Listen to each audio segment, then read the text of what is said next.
Hello students, so now let's discuss about elimination. So elimination in simple words, it means rate of removal of drugs.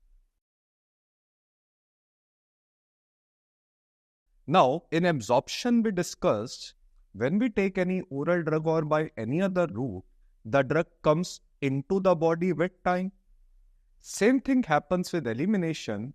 The drug which is present in the body gets removed out of the body with the time. Because with the time word is coming, hence we apply a word rate.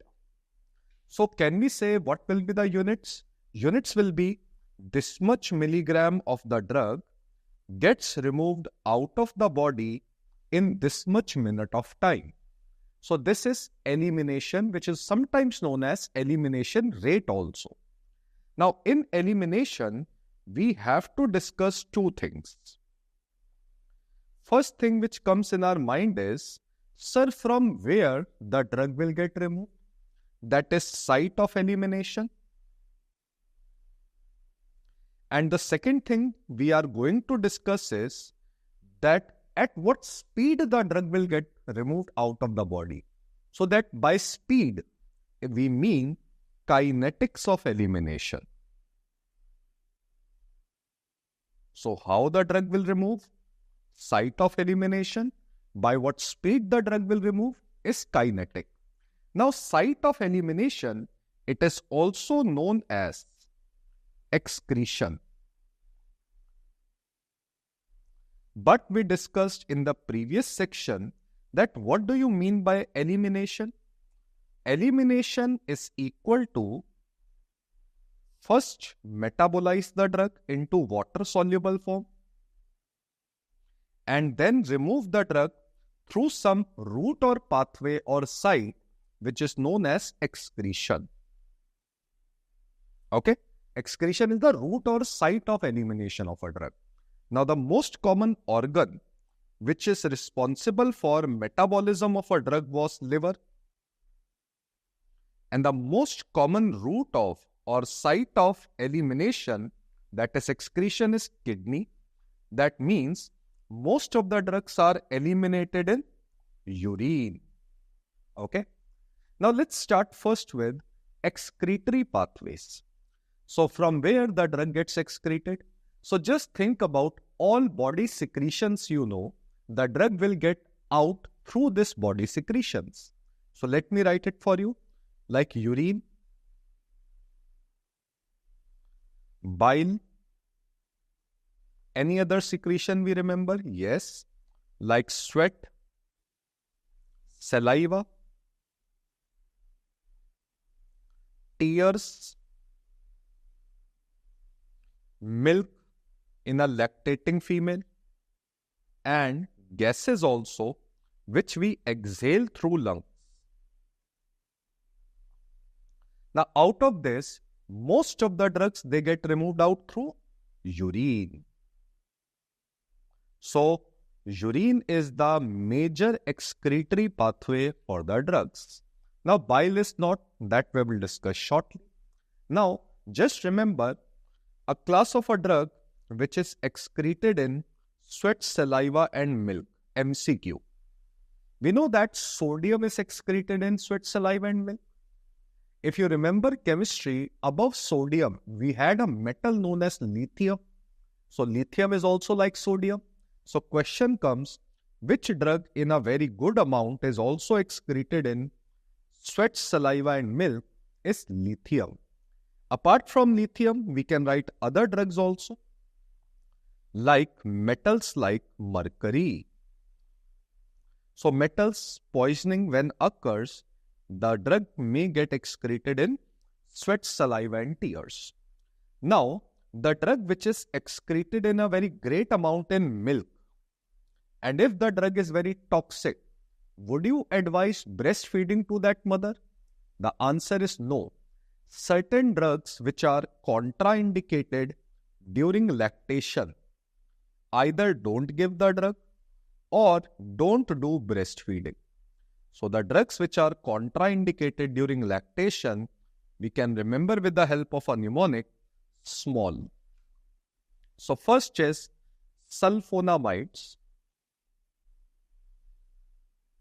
Sulfonamides are the antibiotic. So if they are excreted in breast milk, they will go to the newborn. And we discussed in previous section that sulfonamides, they displace bilirubin from albumin. Bilirubin gets free and bilirubin can enter into the brain of a neonate because the blood-brain barrier is not fully produced, and bilirubin can damage neurons of the brain, which can lead to a dangerous adverse effect known as kernicterus. Similarly, methotrexate. Methotrexate is an anti-folate drug. It reduces folic acid synthesis. Aspirin. Aspirin in a newborn can lead to liver damage, which is a very dangerous side effect known as Ray's syndrome. Then again, lithium.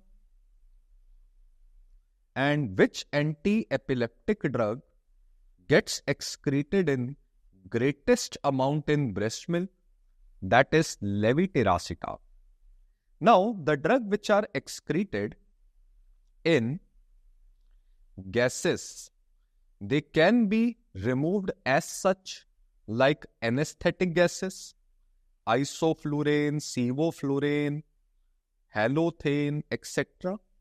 And certain drugs in our body, they get metabolized to carbon dioxide and then they are excreted out in gases, like 5-fluorouracil. It is converted into carbon dioxide. And alcohol. Alcohols, they get converted into acetone. And this acetone is excreted out in gases. That is why when a person drinks, we can easily identify there is a peculiar smell of acetone and we find that person has drank alcohol. Now, one question comes in our mind that, sir, why bile is not the major excretory pathway? So first, let's talk about bile. So we will write that bile, it is not the major excretory pathway. The major excretory pathway was urine. The reason we will write is, if a drug is excreted in bile, a drug can again be reabsorbed. A drug again gets reabsorbed from intestine. So if a drug is going into the bile, from intestine it can again get reabsorbed. This process is known as enterohepatic reabsorption. Entero means intestine. It will get absorbed and again go back to the liver. For this enterohepatic reabsorption, our body requires help of intestinal bacteria. Now, what does it mean? Let's take an example. Let's say that there is a drug. I'll give you an example, estrogen. Let's take estrogen.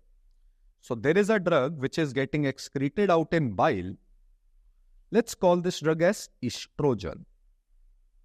Now, when this estrogen comes into intestine,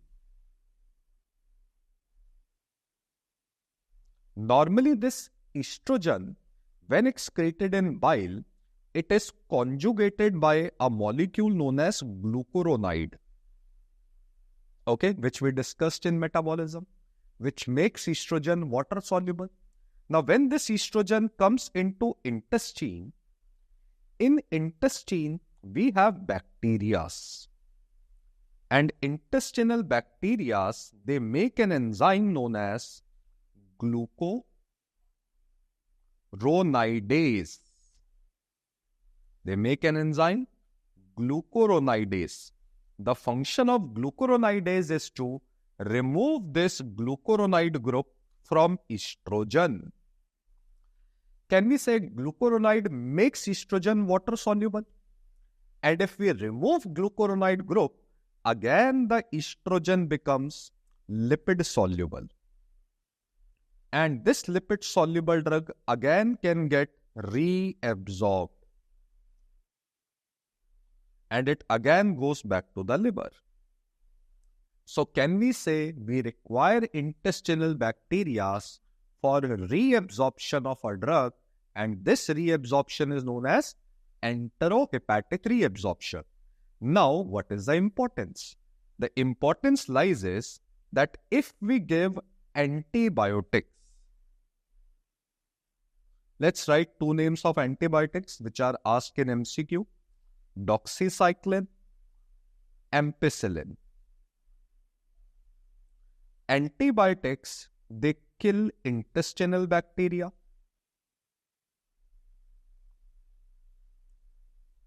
And as they kill intestinal bacteria, what will happen? Can we say this estrogen will remain water soluble? The glucuronide group will not get removed, and water soluble drug cannot get reabsorbed, and estrogen will be excreted out in feces. So hence, in simple word, by killing intestinal bacteria, antibiotics, they inhibit enterohepatic reabsorption of estrogen. They inhibit enterohepatic reabsorption of estrogen. And now estrogen will be excreted out in feces, and the blood level of estrogen will fall. And if estrogen blood level will fall, don't you think estrogen is a contraceptive, oral contraceptive? So antibiotics, hence they can lead to contraceptive failure. So antibiotics, they lead to contraceptive failure by this mechanism. Very commonly asked question. In the metabolism chapter, I told you another drug that was causing contraceptive failure, that was rifampicin. Rifampicin increased the metabolism or degradation of estrogen by inducing CYP enzymes. Now let's talk about urine. So we know that urine is the major excretory pathway. It is the main excretory pathway, and most of the drugs are excreted out in urine. Now suppose, sir, this is a nephron of a kidney which is excreting out a drug. So let's see how a drug gets excreted out in urine. So the first method, let's say this is afferent artery. This is the drug. So the first method by which a drug goes into the urine is simply a drug gets filtered into the nephron. So this first method of filtration of the drug into the nephron is GF. GF stands for glomerular filtration. So the first method by which a drug comes into the urine is glomerular filtration. Now beta, these efferent arteries, they run along with renal nephron or renal tubules, PCT, DCT, these tubules. Now the drug which is present in this renal tubule, it can be picked and it is forcefully excreted into the nephron. And this pathway of excretion of a drug into the nephron is known as ATS. ATS stands for active tubular secretion. Now, why it is known as active? Because it is an active process. It requires ATP. And ATP is acquired by specialized transporters. We have special transporters on our nephron which will pick the drug from the blood and excrete out in urine. So active tubular, because the drug is coming into tubules of nephron like proximal convoluted tubule, distal convoluted tubule. So these are the two pathways by which a drug goes into the urine. Now just imagine the drug is going into the urine. The drug is going into the urine. Now, don't you think if this drug behaves as a lipid-soluble molecule, this drug can again be reabsorbed into the blood? It can come back into the blood also. So a pathway by which a drug again comes back into the blood is PR. We call this process as passive reabsorption of a drug.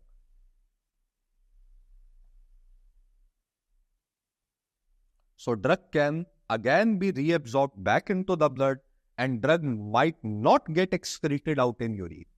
So if you have understood this story, we have written three things, beta.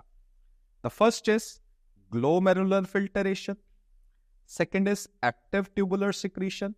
And the third is passive reabsorption.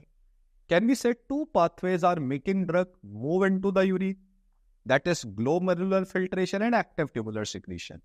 And passive reabsorption is again reabsorbing the drug back into the blood. So the question arises, so finally, what is the net amount of drug which is coming into the urine?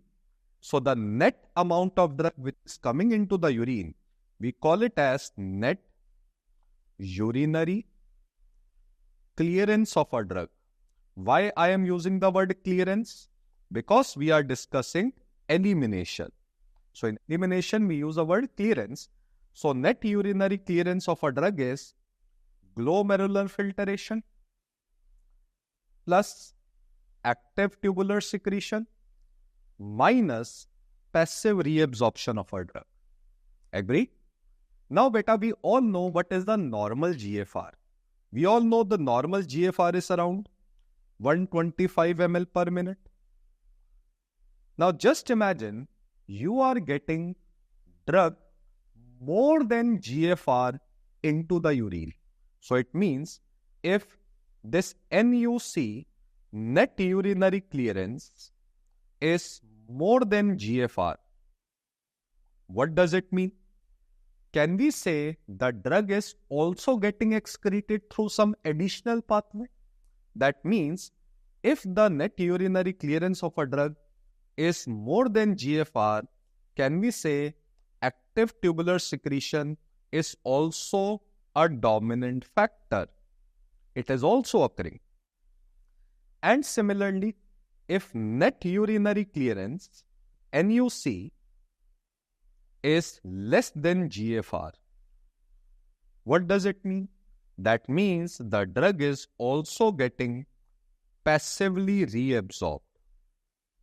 Passive reabsorption is also a dominant factor which is inhibiting the excretion of a drug.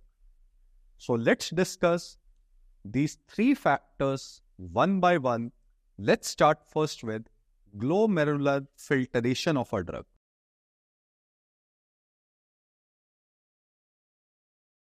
So let's write the first pathway of excretion through nephron is glomerular filtration. Now, sir, how this glomerular filtration occurs? So suppose this is afferent artery and they get converted into small capillaries which becomes like a flower. Flower means glomerulus, and this is efferent artery. So afferent artery, glomerulus. Now from this glomerulus, the drug goes into nephron. And this nephron, first part we call it as Bowman's capsule.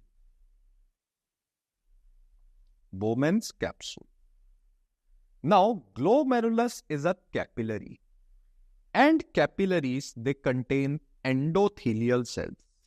So these are the small endothelial cells of capillaries. Similarly, Bowman's capsule also contain certain cells which you call it as podocytes. And this is endothelial cells of glomerular capillaries. Now suppose there is a drug. What happens in filtration? The drug passes through the spaces between these cells. So the space between endothelial cell and podocyte, we call it as paracellular spaces. So filtration occurs through paracellular spaces, which you simply call it as pores. Second, now this filtration is a passive process. That means no ATP is required. And just if you recall your physiology, can you think and tell me, these podocytes, they have a negative charge on them. Okay, they contain negative charge on them. Fine. Now, second point or third point we will write is that predominantly which drugs are filtered? Predominantly acidic drugs are filtered more as compared to basic drugs. So which drugs are filtered more? Acidic drugs. Acidic means H plus, basic means OH minus. Now can you tell me a reason for it? The reason is very simple.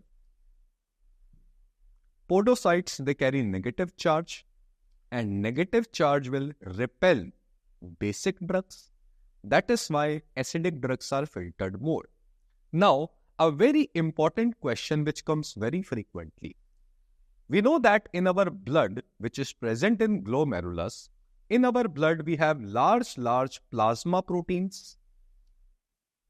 Now think logically and tell me, if a drug is attached to plasma proteins like albumin, etc., will these plasma protein allow a drug to filter?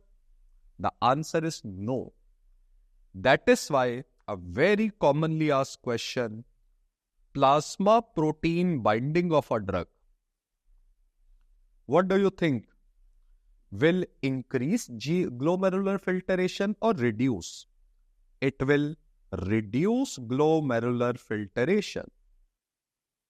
So if a drug is protein bound, glomerular filtration is reduced.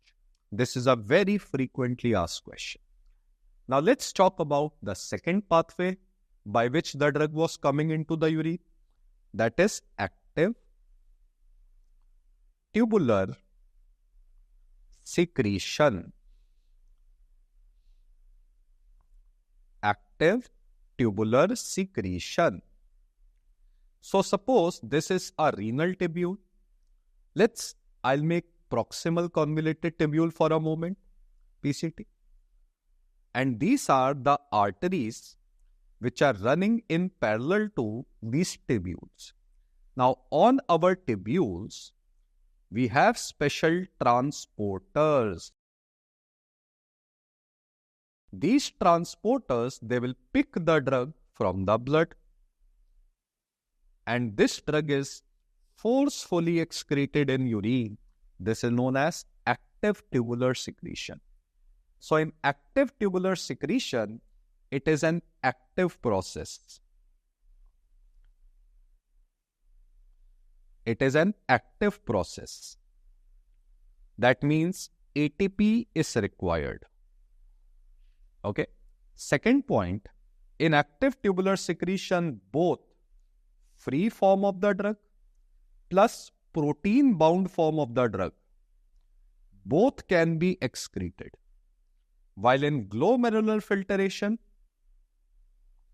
only the free form of the drug is excreted. I will tell you the reason for it. What happens when a free form of the drug is excreted into the urine by a transporter?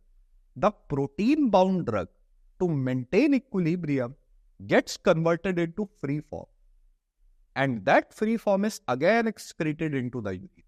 So if a drug is protein-bound, it is mainly excreted by active tubular secretion. And active tubular secretion occurs with the help of transporters, which are present on nephron. And there are now three main transporters which are present on our nephron. So let's write the names of those transporters. The first transporter is OATP. Second is OCTP. And third is P-glycoprotein, which we discussed in absorption part also. OATP stands for Organic Anion Transport Protein. Organic Anion Transport Protein. So can you tell me what is OCTP? OCTP will be Organic Cation Transport Protein.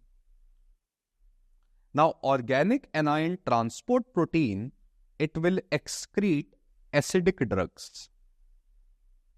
It will excrete out acidic drugs into the urine. Certain example of acidic drug? Yes. We will write two antibiotics, penicillins, cephalosporins. So penicillins and cephalosporins, they are excreted into the urine with active tubular secretion with the help of OATP transporter. OCTP transporter, it will excrete basic drugs.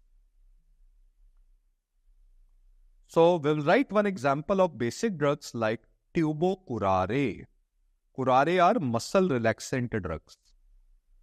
And P-glycoprotein, it will excrete mainly neutral drugs. And we discussed already a very famous drug excreted into the urine by P-glycoprotein is digoxin. Digoxin. Now one additional point which is a very famously asked question. Sir, there is a drug and that drug inhibit OATP. The drug which inhibit OATP transporter is probenecid. So which drug inhibit OATP transporter? Probenecid. Now can you tell me that why probenecid? It is combined with penicillins and cephalosporin. It is combined with penicillin and cephalosporin. Just think for a moment and tell me. The reason is very simple. Can we say probenecid inhibits the excretion of penicillin and cephalosporin into the urine? So they will now remain in the blood for longer duration of time. So probenecid makes penicillin and cephalosporin longer acting. It makes penicillin and cephalosporins longer acting by inhibiting the excretion of penicillin and cephalosporin in urine. So you go into the market, just buy an injection of penicillin and cephalosporin. In that you will see it is combined with probenecid. Probenecid makes them longer acting. Now let's talk about the third thing. The drug was getting reabsorbed. So let's talk about passive reabsorption of a drug.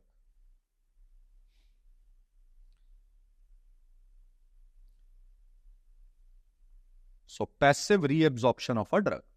Now just imagine this was renal tubule, nephron, and the drug was getting excreted out in urine. Fine. Can we say only water-soluble drugs are excreted in urine? So if a drug is water-soluble, it will be excreted out in urine. But just for a moment, think about if this drug is behaving as lipid-soluble. Don't you think this drug can be reabsorbed? So passive reabsorption occurs for lipid-soluble drugs, which are non-ionic drugs. So can we say this drug can again come back into the blood and it can be reabsorbed back into the body? Now for a moment think about and tell me that if we have a poisoning of a drug, in case of poisoning, where do we want a drug to go? Can we say in case of poisoning of a drug, we want the drug should enter into the urine. We don't want a drug can be reabsorbed. So in poisoning, we want the drug should be removed. So let's take an example. We have a poisoning of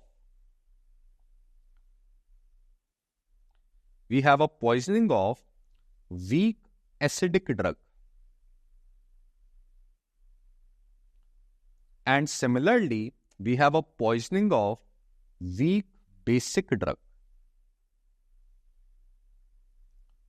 Okay? And in case of weak acidic drug poisoning, we change the pH of urine opposite. So we make the urine, instead of acidic, we make the urine alkaline. So in the treatment of weak acidic drug poisoning, we do forced alkaline. That means we are changing the pH of urine alkaline diuresis. That means change urine pH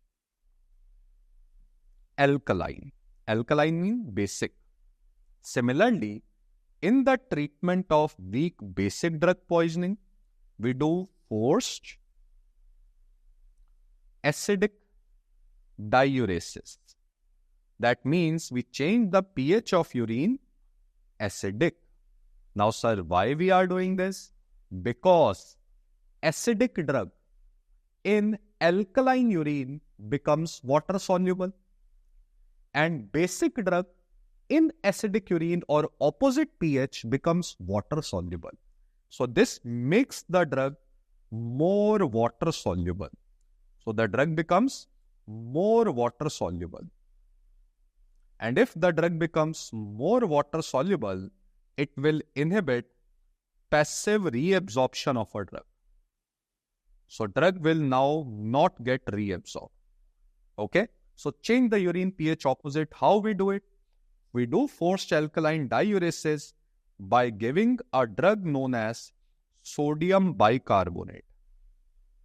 What we give to change the urine pH alkaline? Sodium bicarbonate. And we change the urine pH acidic by giving a drug, very commonly asked question, ammonium chloride. Ammonium chloride. So we do in weak acidic and weak basic drug poisoning. Now remember one deep precaution, have precaution that I am using a word weak. Weak acid and weak base. Beta, I am not using the word strong acid or strong base. Why I am not using the word strong acid and strong base? Remember, you can change the drug into water soluble only with weak acid and weak base. You can only change urine pH, which will promote the excretion in weak acid and weak base. Strong acid and strong base, they are not influenced by pH. In this poisoning, there is no point of changing the urine pH opposite because strong acid and strong base, they always remain water soluble. They are not influenced by the pH of urine. So we do alkaline and acidic diuresis only in weak acid and weak basic drug poisoning. So the examples of the drugs where we will be doing. So we do forced alkaline diuresis in aspirin poisoning. You can also write paracetamol, which is also known as acetaminophen, to increase the excretion of the drug. Second, barbiturate poisoning. And lastly, methotrexate. Methotrexate. Now, examples of basic drugs where we will turn the urine pH acidic by giving ammonium chloride. You can write a mnemonic, asthma. So first is amphetamine poisoning. Very commonly asked question. We give ammonium chloride. Strychnine poisoning. Morphine, because it's a basic drug. Atropine and quinine. Okay, how we can remember? Remember, all these drugs are ending with the word "ene." And any drug which ends with the word "ene" is a plant alkaloid. They are plant product and they are alkaloid. Alkaloid means alkaline drug or basic drugs. So, in simple word, if I'll ask you a question, sir, what is the antidote for amphetamine poisoning? The answer should be antidote for amphetamine poisoning is ammonium chloride. Very frequently asked question. And similarly, if I'll ask you, antidote for aspirin poisoning is sodium bicarbonate. Because these are amphetamine basic drug, ammonium chloride change the pH of urine, acidic. Now just one information I want to share with you. Can you tell me that why people who abuse amphetamine, they mix amphetamine in sodium bicarbonate? Abusers, they mix amphetamine in sodium bicarbonate and then take the injection of sodium bicarbonate. The reason is very simple. Amphetamine is a basic drug. Sodium bicarbonate makes urine more basic. Basic drug in basic media becomes lipid soluble. So the drug is more reabsorbed. And the person will have more pleasurable effect of amphetamine. So this is about how the drugs are excreted into the urine. So we are done with site of excretion. Now let's come to the second point, that is kinetics of elimination.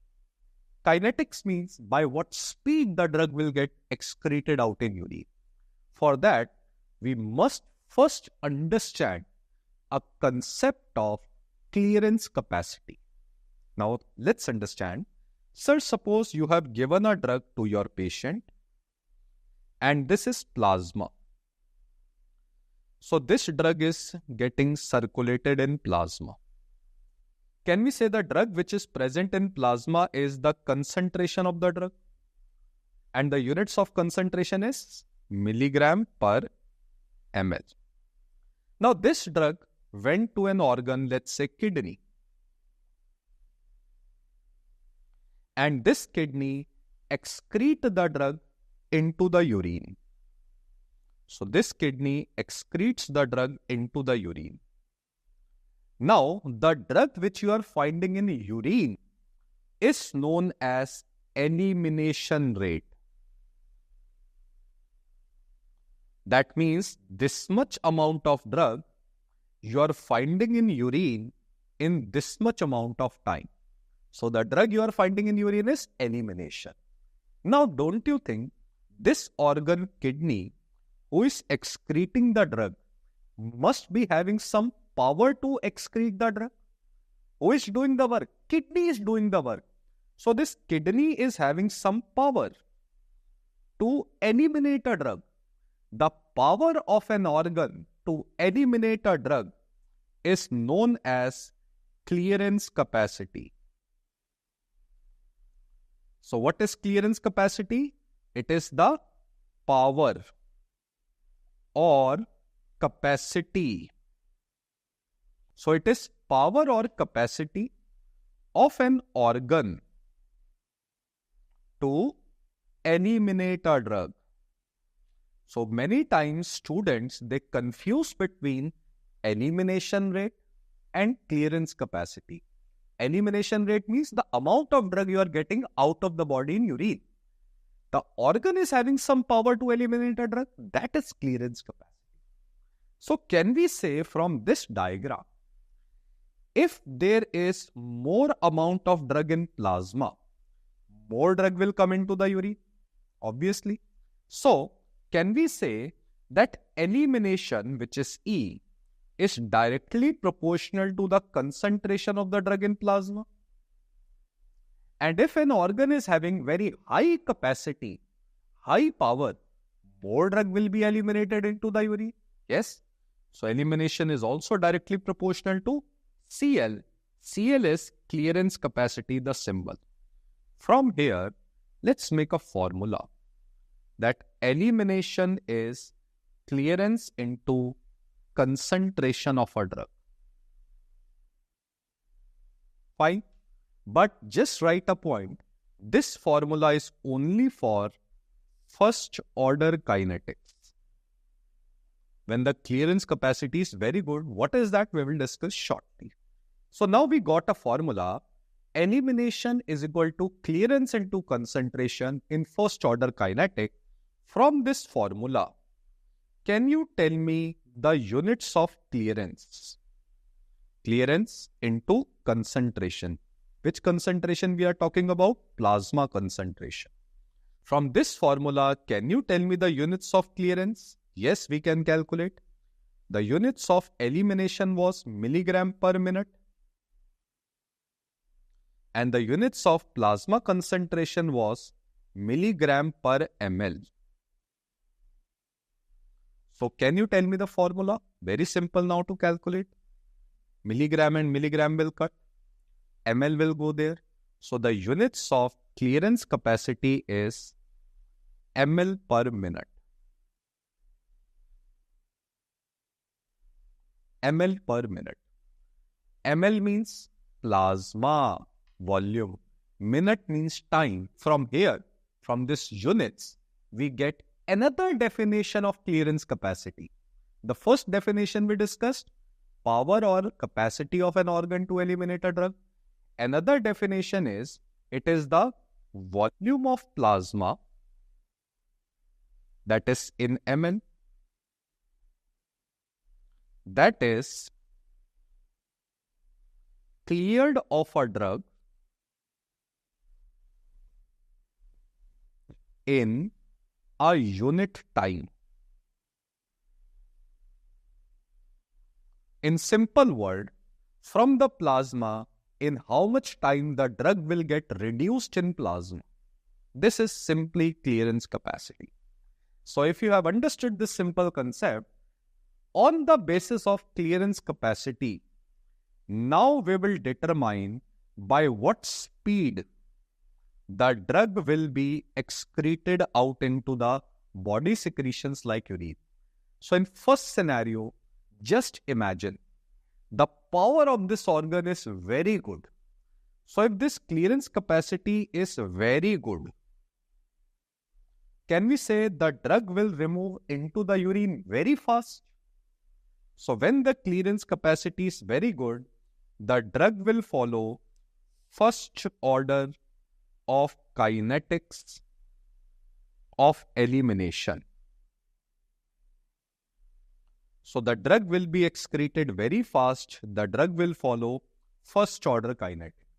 But if this clearance capacity is very low, we sometimes call it as saturated. It becomes saturated easily.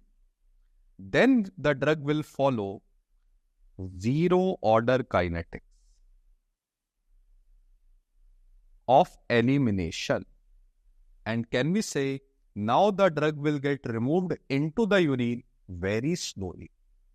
So keeping this thing in mind, let's discuss order of kinetics of elimination. Order of kinetics of elimination. Kinetics of elimination means speed of elimination. So it is divided into two types. First order kinetics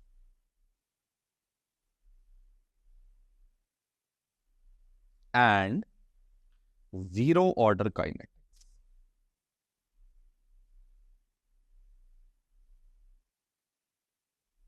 So the basic difference is, in first order kinetics, the clearance capacity or the power of an organ is very high or very good. It is so high that we take it as a constant. In zero order kinetic, the clearance capacity or the power of an organ to remove a drug is very low. That means it becomes saturated easily. So we call it as saturable. That is why zero order kinetic has another name. Zero order kinetics, it is also known as saturation kinetics. What is another name of zero order kinetic? Saturation kinetics. Now let's say how the drug will get removed. So I'll make that diagram again for you. This is plasma concentration of a drug. Let's say this is kidney in between, and the drug is getting eliminated in urine. So what happens in first order kinetic? Let's say I have given concentration, elimination. Let's say I have given 10 milligram of the drug in plasma. What I am finding, let's say for a moment, that in 2 minutes, 5 milligram of the drug gets eliminated. Let's assume this thing. Now, what I have done in first order kinetics, I have increased the dose to 20 milligram in plasma. What kidney will say? You are increasing the dose in plasma. Don't worry, I have a very good capacity. So if you will increase the dose, I will eliminate more drug into the urine. So what will happen? Because the capacity is very good, more amount of drug will be removed into the urine. I increase more dose. I increase the dose to 40 milligram. Kidney will say, I have more power. I have a very good power. I will eliminate a drug more. Let's say I've increased the dose to 80 milligram. The kidney will say, I will eliminate the drug more. So if you have understood this pattern, this is the pattern of first order kinetic. As you increase plasma concentration, more amount of drug will be eliminated in urine because the power of the kidney, the clearance capacity is very good. Okay, so this is the pattern. So can we say that in first order kinetic, this elimination, it is directly proportional to plasma concentration? Can we say elimination is directly proportional to plasma concentration? The reason is very simple. More concentration, more elimination. But let's make some things little bit more complex. Let's say that the maximum power of this organ is, let's assume, the maximum clearance capacity is that kidney can only remove 40 milligram in 2 minutes. It cannot remove more than this. Now you have given the drug more than the clearance capacity. Let's say initially I have given 80 milligram of the drug. So in 2 minutes, 40 milligram gets removed. Now I have given more than the clearance capacity of the drug. So what will happen? Let's say I have given 100 milligram of the drug. Can you tell me in 2 minutes how much drug will be eliminated? If you think ideally 50 milligram should have get eliminated, but the power, maximum power is to remove only 40 milligram. So only 40 milligram will be removed in 2 minutes. Let's say I have given 200 milligram of the drug. Can you tell me in first 2 minutes how much will be removed? Again 40 milligram. Let's say I have given 500 milligram of the drug, more than the capacity. The drug which will be eliminated will be only and only 40 milligram because this was the maximum power of the organ. And this is the pattern of zero order kinetics. So can we say that in zero order kinetics, the elimination of a drug is not dependent upon plasma concentration. Whatever the concentration is in the plasma, elimination will always be 40 milligram.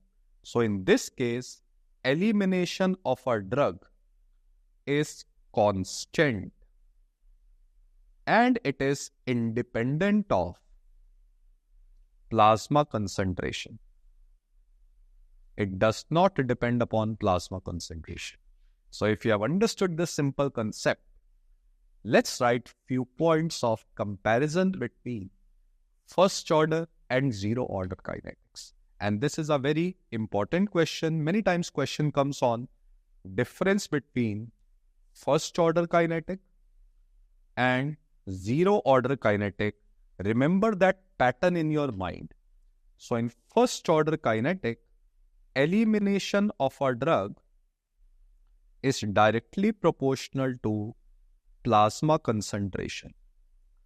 While in zero order kinetics, elimination of a drug was constant every time 40 milligram.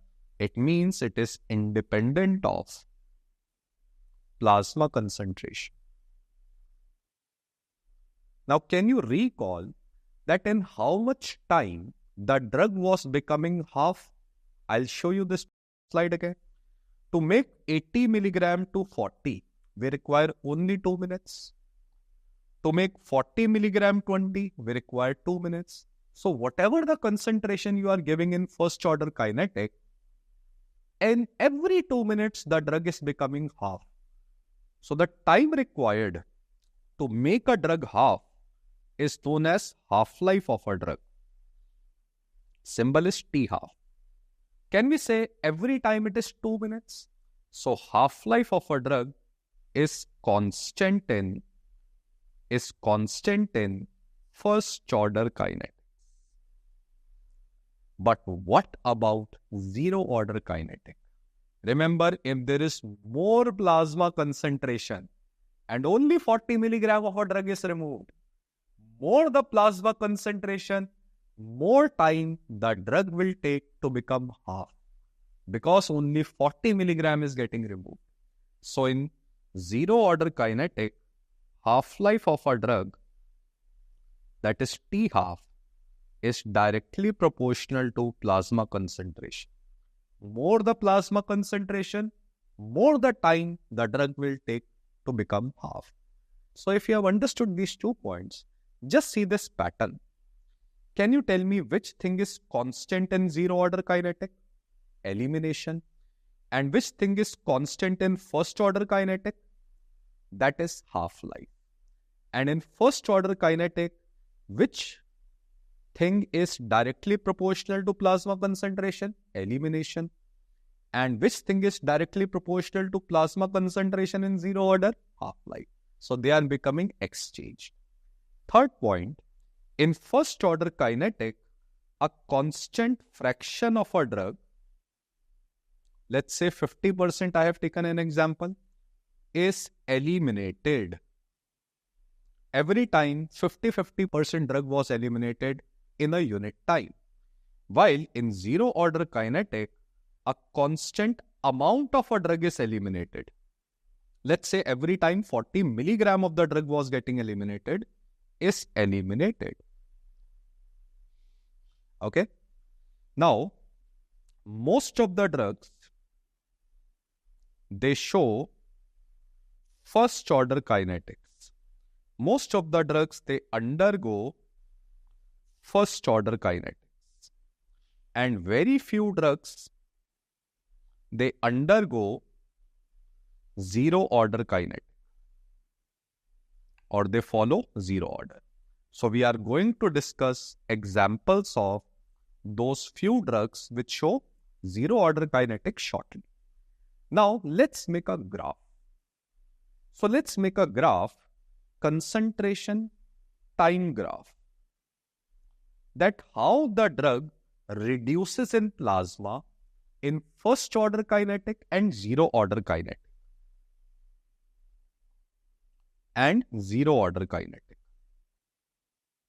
Let's say I have given 100 milligram of the drug initially, and let's assume in 2 minutes the drug was becoming 50. Let's take that 2 minutes as half-life. So in first half-life, the drug will become 50. Second half-life, 25. Third half-life, 12.5. Fourth half-life, 6.25. So this is the pattern of decrease in plasma concentration of a drug in first order. So let me make a graph for you.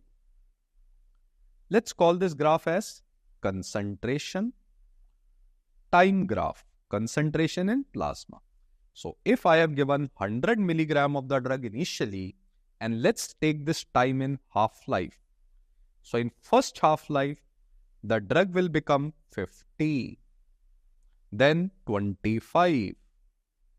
So it will follow this type of curve.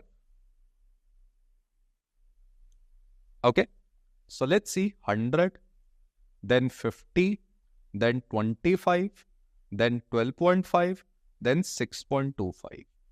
So do you think the drug is getting decreased? In which fashion? This pattern of drug decrease is known as exponential decrease in plasma concentration. So the plasma concentration falls exponentially. This pattern is known as exponential pattern. Okay, first half-life, second half-life, third half-life, fourth half-life. Now what about in zero order? In zero order, let's say in first 2 minutes, 10 milligram of the drug is getting removed. So it will follow which pattern? 10 ka 90, 90 ka 80, 80 ka 70. So in every unit of time, every time only a constant amount of a drug was getting removed. So let's make a graph.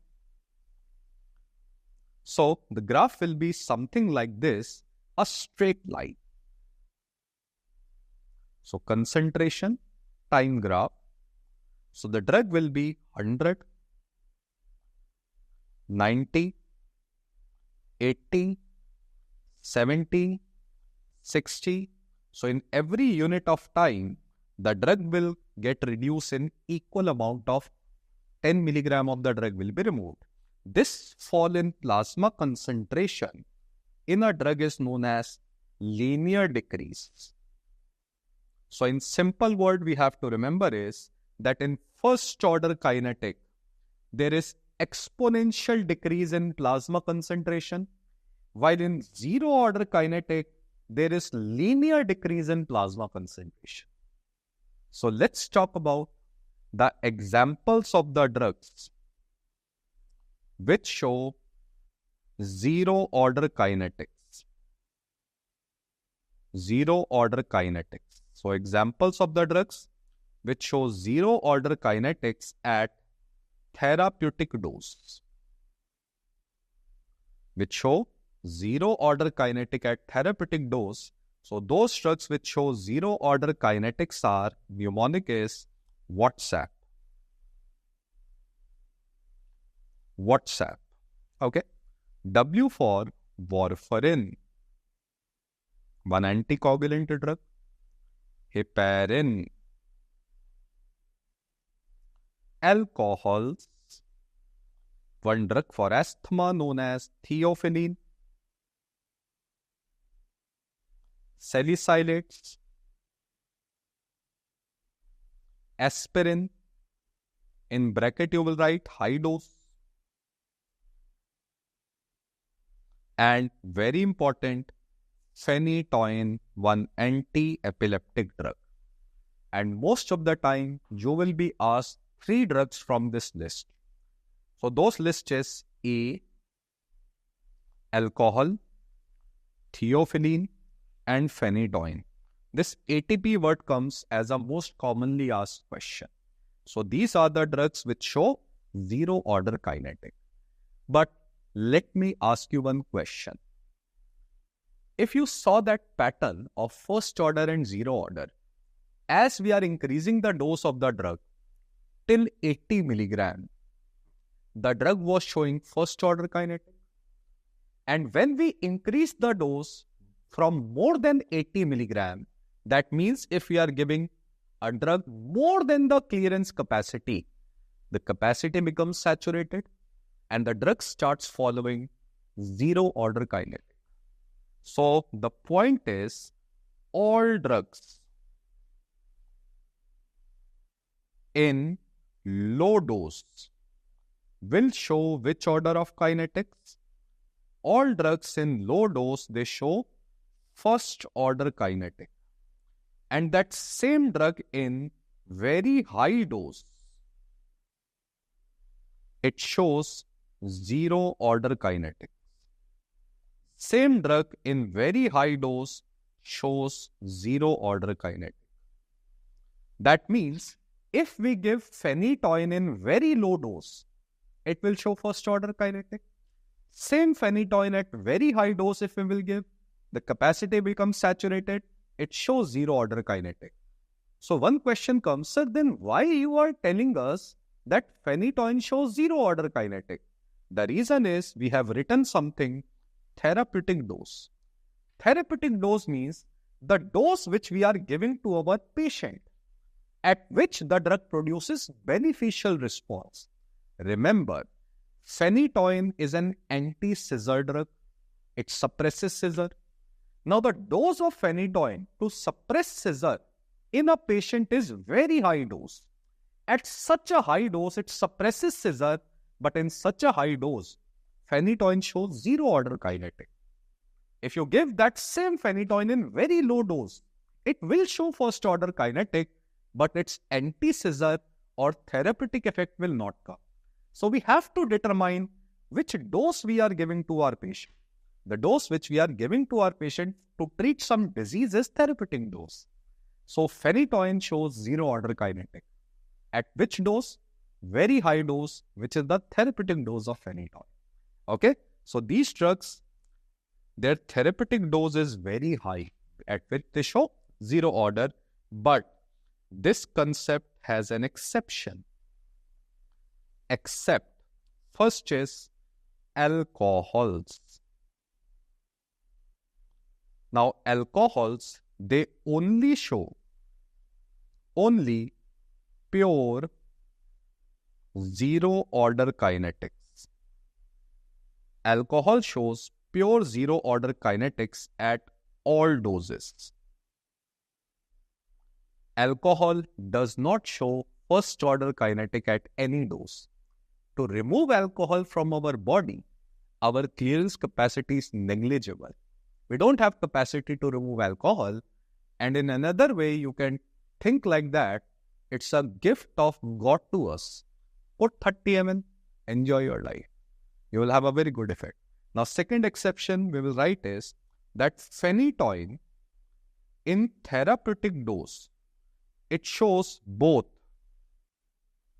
zero order kinetics. It also shows pseudo zero order kinetics.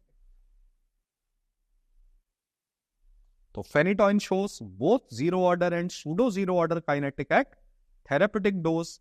Alcohol only shows pure zero order kinetic, no first order. Now, sir, what is this pseudo zero order? Very simple. In first order, the capacity is not saturated. In zero order, the capacity is completely saturated. But what do you think? In our body, clearance capacity gets saturated suddenly or gradually? It saturates gradually. So when it is getting gradually saturated, this is pseudo zero order kinetic. And when it becomes completely saturated, we call it as zero order kinetic. Phenytoin shows both zero order plus pseudo zero order kinetics.